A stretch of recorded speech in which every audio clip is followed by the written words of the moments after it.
Berjumpa kembali dengan kami, Hermawan Setia. Pada video kali ini kita akan mencoba untuk mengisi SPT tahunan orang pribadi menggunakan e-form PDF. E-form PDF merupakan terobosan terbaru dari Direktorat Jenderal Pajak, di mana e-form yang lama itu harus menginstal viewer terlebih dahulu untuk membukanya. Yang mana viewer ini tidak dapat diinstal pada operasi komputer berbasis Mac. Sehingga diharapkan dengan menggunakan e-form PDF ini, seluruh pengguna aplikasi komputer, baik itu Windows maupun Mac, itu dapat memanfaatkannya. Kawan pajak yang perlu kita lakukan pertama kali adalah login di laman djponline.pajak.go.id. Di sana kawan pajak akan diminta untuk memasukkan NPWP, memasukkan password DJP Online, dan kemudian memasukkan kode keamanan. Setelah 3 langkah tersebut kawan pajak lakukan, kawan pajak dapat mengklik tombol login. Setelah kawan pajak login, akan ada tab informasi, dashboard, profile, bayar, lapor, dan layanan. Kawan pajak dapat memilih tab lapor, kemudian tampilannya adalah sebagaimana berikut. Di sini kawan pajak akan melihat e-form PDF versi baru. Ini merupakan menu baru berupa pelaporan e-form PDF. Kawan pajak dapat klik e-form PDF. Tampilannya akan seperti ini, ada tab arsip SPT, ada buat SPT, ada unduh Adobe PDF Reader.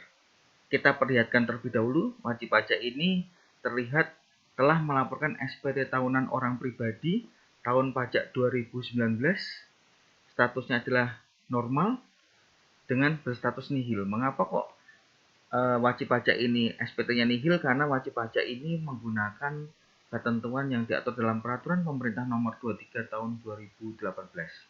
Ini pelaporannya menggunakan CSV. Jadi wajib pajak ini membuat SPT-nya menggunakan aplikasi SPT 1770, kemudian diupload di DJP Online, sehingga sumbernya adalah CSV. Nah, untuk mencoba menggunakan e-form PDF, kawan pajak diharapkan telah menginstal terlebih dahulu aplikasi Adobe Reader. Karena kami sudah mencoba membuka e-form PDF menggunakan aplikasi lain seperti Nitro, namun gagal. Sehingga kepemilikan Adobe Reader di dalam komputer kawan pajak itu sangat disarankan sekali.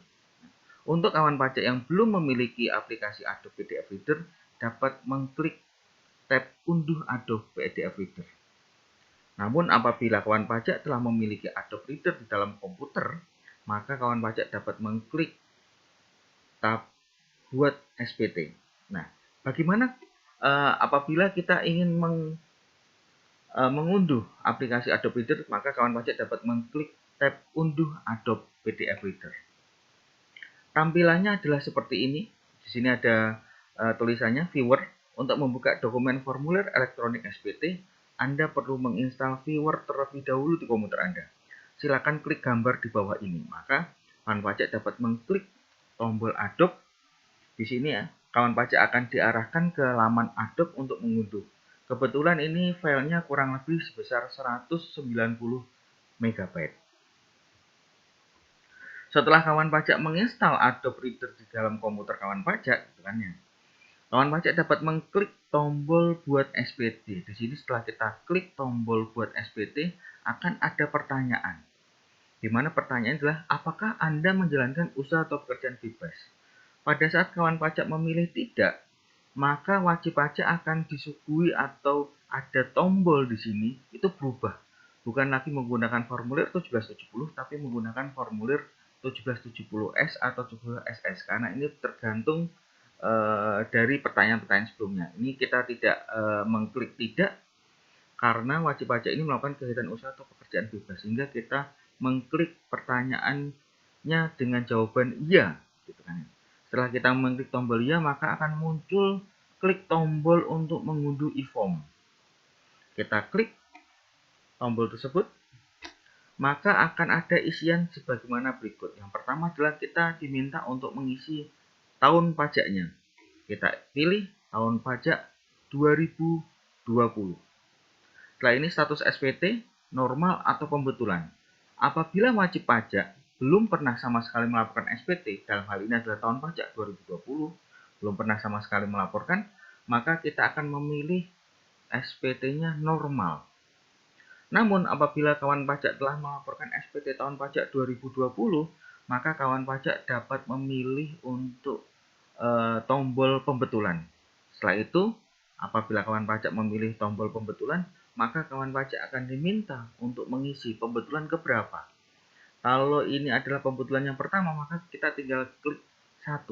Begitupun juga dengan seterusnya. Apabila yang kedua, kita tulis angka 2 dan selanjutnya. Di sini juga ada pertanyaan, hanya kirim token. Ini terjadi apabila kawan pajak telah mengunduh yang awal, terus setelah itu tokennya belum terkirim gitu, atau hanya mengirim token saja. Sehingga kawan pajak tinggal klik hanya kirim token. Ini terjadi apabila kawan pajak sudah pernah mengunduh e-form sehingga hanya butuh tokennya saja.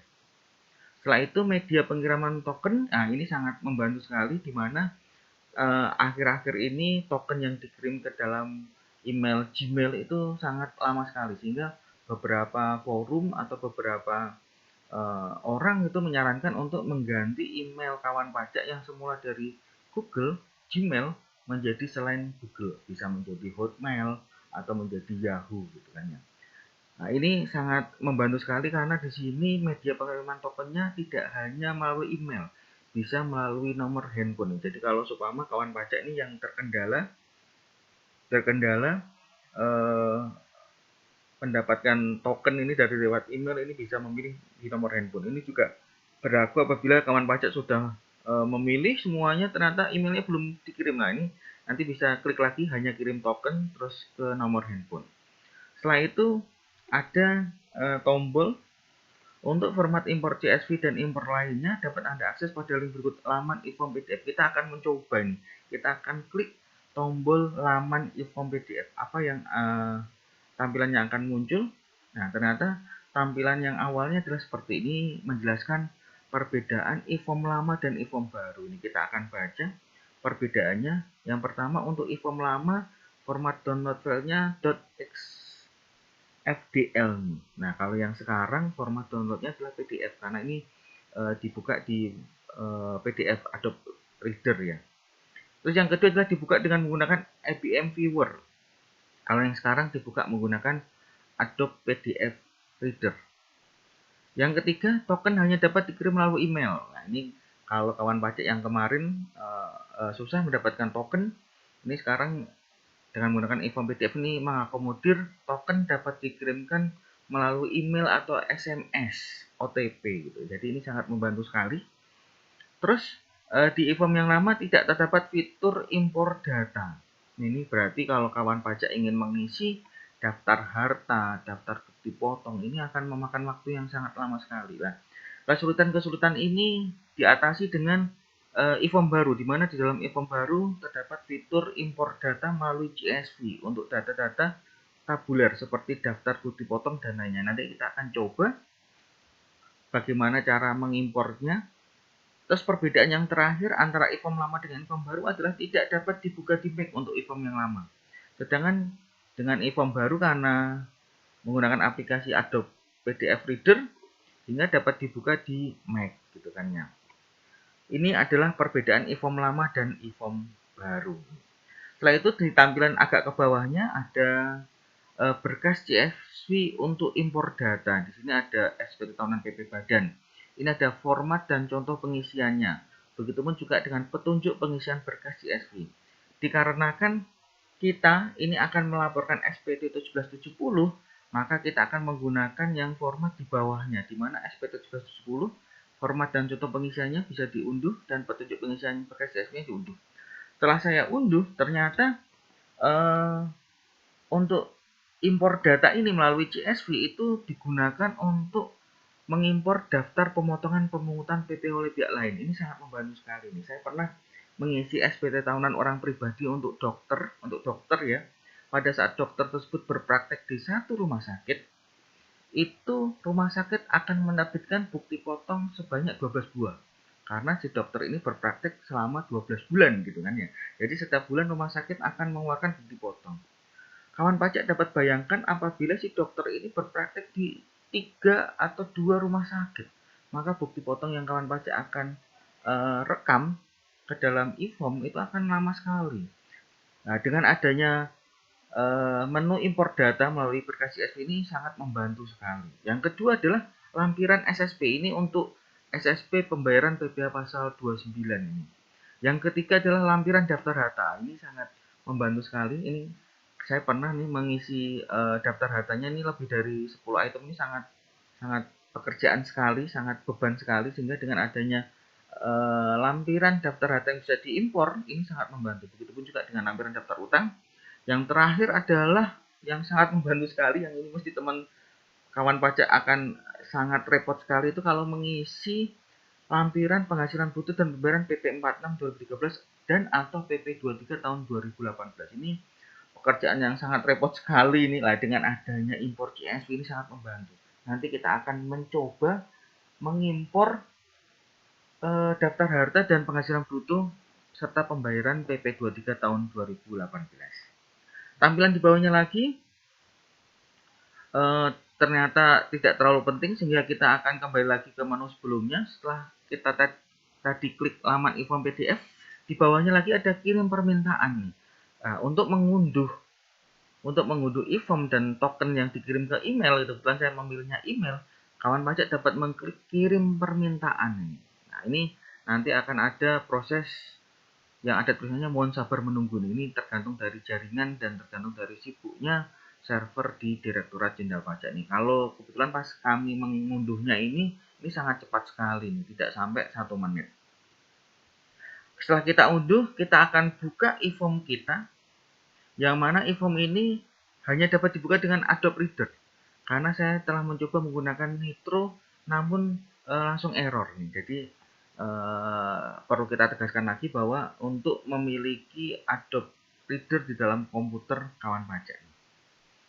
Setelah kita buka, tampilannya akan langsung menuju ke formulir 1774. Ini sesuai dengan prinsip dalam mengisi SP tahunan, yang mana apabila kawan pajak mengisi SP tahunan itu memang disarankan memang mulai dari belakang terlebih dahulu, kemudian maju ke depan, bukan kebalikannya, dari depan ke belakang. Nah, ini format pengisian e-form ini sesuai dengan kebiasaan dalam mengisi SP tahunan, yaitu dari belakang ke depan.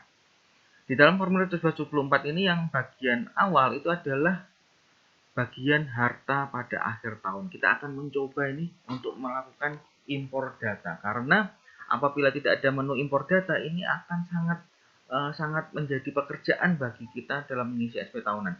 Kita akan klik menu impor data. Sebelum kita mengimpor data tersebut, kita harus lihat terlebih dahulu inilah format yang diberikan oleh Direktorat Jenderal Pajak ini. Format impor daftar harta. Ini contoh pengisiannya. Di sini ada kolom kode harta. Nanti kode harta ini kawan pajak dapat lihat di petunjuk pengisiannya, ada nama hartanya, ini uang tunai, tahun perolehannya tahun berapa, harga perolehannya berapa, dan keterangannya seperti apa. Di contoh adalah keterangannya adalah milik pribadi. Nah, ini adalah petunjuk pengisian impor daftar harta melalui CSV. Di sini yang digaris bawahi sekali atau yang di dalam filenya ini diberikan warna merah, karena saat akan melakukan impor file CSV pada viewer aplikasi e-form, harap pastikan file CSV yang akan Anda impor sedang tidak dibuka. Apabila sedang terbuka, harap file tersebut ditutup terlebih dahulu. Ini sangat penting sekali. Jadi kalau kawan pajak nanti akan mengimpor, file CSV-nya harus ditutup terlebih dahulu. Tidak boleh dalam kondisi terbuka. Nah, selain itu juga di dalam petunjuk pengisiannya ini ada kode harta. Kode harta diisi dengan kode harta dengan penulisan kode pada Microsoft Excel dengan diawali dengan tanda petik 1 agar angka 0 pada awal kode terbaca. Contoh, kita akan memasukkan uang tunai nih, kodenya adalah 011. Nah, supaya 0-nya tidak hilang, kita harus memberikan tanda petik 1 nih, sehingga 0-nya ini tidak akan hilang. Di sini ada kode 011 untuk uang tunai, 012 tabungan, 013 giro nih. Setelah itu, nama harta diisi dengan nama harta yang dimiliki. Contoh, kendaraan bermotor, dicantumkan merek dari kendaraan tersebut. Terus tahun perolehan, diisi tahun perolehan data dan tidak melebihi tahun pajak. Ini benar sekali. Jadi kalau umpama kita akan mengisi nih kepemilikan sepeda nih untuk dilaporkan di tahun pajak 2020, tidak mungkin kita mengisi tahun perolehannya adalah tahun 2021. Ini melebihi tahun pelaporan ini tidak mungkin sekali nih. Sehingga kata-kata ini penting sekali. Tidak mungkin kita mengisi daftar harta yang melebihi tahun pas kita pelaporan itu. Selanjutnya adalah harga perolehan diisi tanpa menggunakan koma atau titik atau keterangan rupiah. Contohnya adalah kalau kita ingin mengisi daftar harta kita sebesar 100.200, maka tidak perlu kita isi 100.200. Langsung saja 100.200. Yang terakhir adalah keterangan diisi dengan keterangan tambahan harta. Kita lanjut. Nah, kita akan mencoba ini, saya sudah mengisi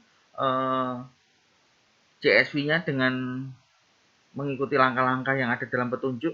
Setelah itu kita klik impor, ternyata langsung masuk ke dalam e-form-nya. Ini contohnya adalah kita lihat nama hartanya, ini tahun perolehannya, harga perolehannya, dan keterangannya. Ini sangat membantu sekali. Ini tidak sampai 1 menit ini langsung masuk nih. Ini sangat memudahkan sekali. Bagi saya ini terobosan yang sangat membantu sekali bagi wajib pajak. Selanjutnya kalau kita ke bawah gitu kan ya, tadi kan di atas adalah daftar harta, kita ke bawah maka akan ada kewajiban atau utang pada akhir tahun. Nah, kawan pajak dapat juga menggunakan impor data. Kebetulan pada SPT yang kita akan laporkan ini tidak ada kewajiban atau hutang, sehingga kita tidak mengisinya. Dan di bagian bawahnya kewajiban utang itu ada daftar susunan anggota keluarga, di mana daftar susunan anggota keluarga ini tidak ada menu impor nih, tidak ada menu impor, sehingga mau tidak mau kawan pajak harus mengisi secara manual. Setelah kita isi 1174 ini mulai dari daftar harta, hutang, dan daftar susunan anggota keluarga, kita akan kembali lagi ke atas. Kita akan isi. Di sini ada pilihan untuk melakukan pembukuan atau pencatatan. Ini kawan pajak perlu ingat bahwa yang diwajibkan melakukan pembukuan untuk orang pribadi adalah wajib pajak orang pribadi yang melakukan kegiatan usaha atau pekerjaan bebas dengan peredaran usaha di atas 4,8 M. Itu yang wajib melakukan pembukuan. Nah, selain itu, maka menggunakan pencatatan. Dalam kasus ini, wajib pajak yang akan kita laporkan SPT-nya memiliki peredaran bruto di bawah 4,8 M, sehingga menggunakan ketentuan yang diatur dalam Peraturan Pemerintah Nomor 23 Tahun 2018. Karena sesuai dengan ketentuan tersebut, wajib pajak akan mengklik pencatatan. Jadi pembukuan ini hanya untuk yang peredaran usahanya di atas 4,8 ini. Kita klik selanjutnya. Di formulir 1173 ini kita perlu garis bawahi di sebelah kanannya ini belum ada tombol PP46 atau PP23, ini belum ada nih. Nah, cara memunculkannya gimana? Ini kebetulan SPT yang akan kita laporkan ini menggunakan ketentuan PP23 tahun 2018. Maka yang perlu kita lakukan adalah kita turun ke bawah di baris 16, penghasilan lain yang dikenakan pajak final dan atau bersifat final. Di sini ada kotak yang bertuliskan PP46-23. Nah, untuk memunculkan tombol yang akan kita impor daftar peredaran bruto, itu kita harus mengklik dulu di kotak tersebut. Setelah kita klik, kita lihat, kita kembali lagi ke atas. Di sini yang sebelumnya ada tombol selanjutnya hilang, akan berubah menjadi tombol PP46-23. Nah, kawan pajak dapat mengklik tombol ini. Setelah itu akan muncul tampilan seperti ini, daftar jumlah penghasilan bruto dan pembayaran PPh final berdasarkan PP 46 tahun 2013 dan atau PP 23 tahun 2018 per masa pajak serta dari masing-masing tempat usaha. Nah, ini biasanya kita kalau di SPT ini mengisi satu persatu, ini sangat repot sekali nih dan sangat menjemukan karena tindakannya berulang-ulang dan membutuhkan ketelitian. Nah, ini e-form PDF ini memberikan terobosan yang sangat membantu bagi wajib pajak. Caranya adalah kita tinggal klik impor data ini. Kita akan coba cara mengimpor datanya. Nah, ini adalah format impor data PP46-23 yang disediakan oleh Direktorat Jenderal Pajak. Ini sangat mudah sekali. Yang pertama adalah kolom NPWP, ada masa pajaknya, ada alamatnya, dan ada peredaran brutonya. Kita akan lihat nih cara pengisiannya bagaimana sih? Ada petunjuknya loh yang disediakan oleh Direktorat Jenderal Pajak. Caranya adalah kita isi NPWP kita. Ini kalau bisa formatnya adalah teks, atau kalau kawan pajak ingin bisa ditambahkan tanda petik 1 di depan NPWP ini apabila NPWP-nya ada nolnya. Contohnya adalah NPWP 08.234. Kalau kita tidak tambahkan tanda petik 1 di depan 0, maka nolnya akan hilang. Atau kawan pajak bisa menggunakan formatnya menjadi teks. Masa pajak ini adalah Januari 1. Ini kawan pajak bisa scroll sebagai kanan ini, kita tarik ke bawah, ini langsung 1 sampai 12 muncul, bisa juga seperti itu. Alamat usahanya di mana dan peredaran bruto setiap bulannya berapa. Nah, ini hanya peredaran brutonya saja, tidak perlu PPh final yang kita bayar. Ini tinggal kita tulis peredaran brutonya berapa. Setelah itu kita impor nih. Nah, impornya ini langsung masuk ke sistem. Lah, kebetulan kita sudah mencoba nih, kita ingin melihat ini untuk masa pajak Januari, Februari atau masa pajak sebelum November. Ternyata tidak bisa nih, jadi tampilannya hanya langsung ke November dan Desember nih. Mungkin kawan pajak bisa yang mencoba, bisa menemukan cara itu, bisa tulis komen di video ini untuk sharing-sharing, tapi kebetulan saya belum bisa melihat untuk masa pajak sebelumnya, sehingga yang bisa kita lakukan adalah kita tinggal melihat ke bawahnya, kita tarik ke bawah, ini ada peredaran bruto nih, ini berapa, ini kita ngeceknya seperti itu, peredaran brutonya berapa, setelah sesuai dengan yang kita tuliskan. Jumlah PPh yang dibayar ini walaupun tidak kita isi, tapi dia otomatis langsung masuk ya, otomatis langsung masuk. Ini bagus sekali, review secara otomatis. Setelah itu akan ada pilihan apakah nilai tersebut, nilai itu adalah peredaran bruto, dan jumlah PPh yang dibayar ini akan dipindahkan ke lampiran 3 ini. Apabila iya, maka kita klik tombol iya, maka akan berpindah ke lampiran 3 ini.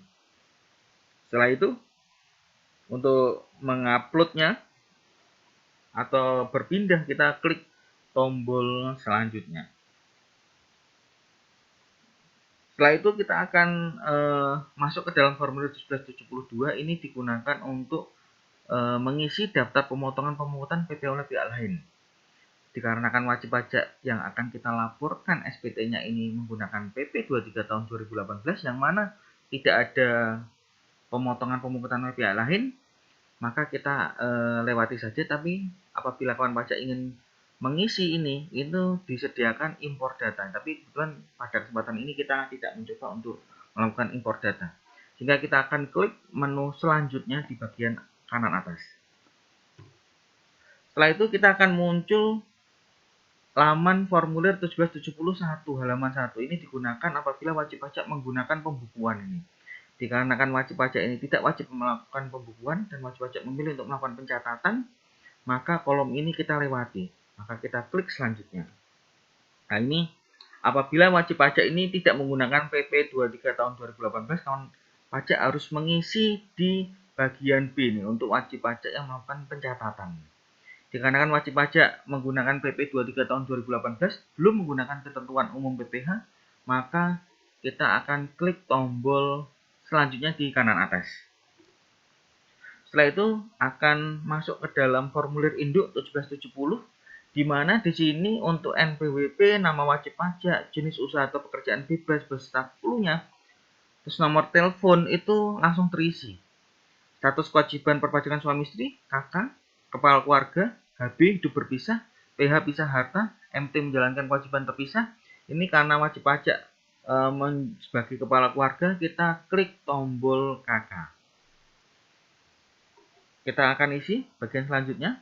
Ini kosong semua, di mana kita harus mengisi PTKP, penghasilan tidak kena pajak. Ini wajib pajak adalah PTKP-nya K2, jadi kita klik K, kita pilih berapa sih tanggungannya, 2, maka otomatis terisi.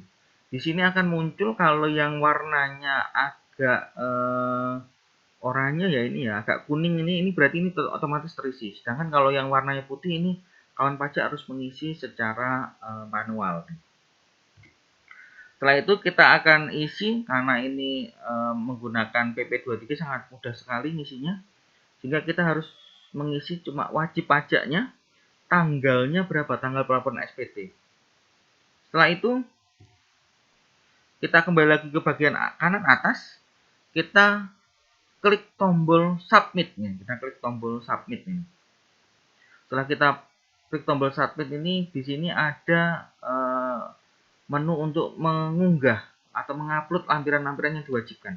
Untuk wajib pajak yang menggunakan PP 23 tahun 2018, yang diwajibkan adalah mengunggah rekap peraturan pemerintah nomor 23 tahun 2018 berupa peredaran bruto dan PPh yang telah kita bayar.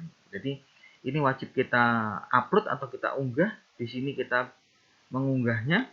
Setelah kita unggah, kita harus melihat dulu kode verifikasi kita yang ada di email. Kebetulan kita buka emailnya ini langsung masuk sekali dan kita menggunakan Google. Ini sudah langsung kita klik tombol unduh, terus langsung masuk kode verifikasinya. Ini adalah kode tokennya ini ada kode tokennya. Kita copy paste, ini bisa kita copy paste, kita blok, terus kita copy, terus kita akan pastekan ke dalam bagian yang bawah setelah kita upload. Kode verifikasi kita masukkan kode verifikasinya, kita klik submit. Nanti ada pilihan seperti ini. This document is trying to connect to e-form upload pajak.id. If you trust this site, choose allow. If you don't trust this site, choose block. Kemudian kita akan memilih allow. Setelah itu akan ada pemberitahuan bahwa submit SPT berhasil. Silakan cek email Anda untuk melihat tanda bukti penerimaan elektronik. Kita oke kan? Nah, ini kita bisa cek di emailnya. Namun kalau seumpama kita lihat di DJP online gitu, DJP online yang tadi awalnya hanya SPT tahunan tahun 2019, sekarang sudah masuk SPT tahunan 2020, statusnya adalah nihil, pembetulannya 0, berarti ini SPT normal dan sumbernya dari e-form. Nah, ini sangat membantu sekali wajib pajak untuk melaporkan SPT. Nah, apabila ada kekurangan atau kesalahan baik kata maupun perbuatan, ataupun mungkin yang saya sampaikan tadi salah, saya mohon maaf. Saya mohon kawan pajak dapat memberikan saran komentar di kolom komentar di bawah ini. Terima kasih, sampai berjumpa lagi di video-video selanjutnya.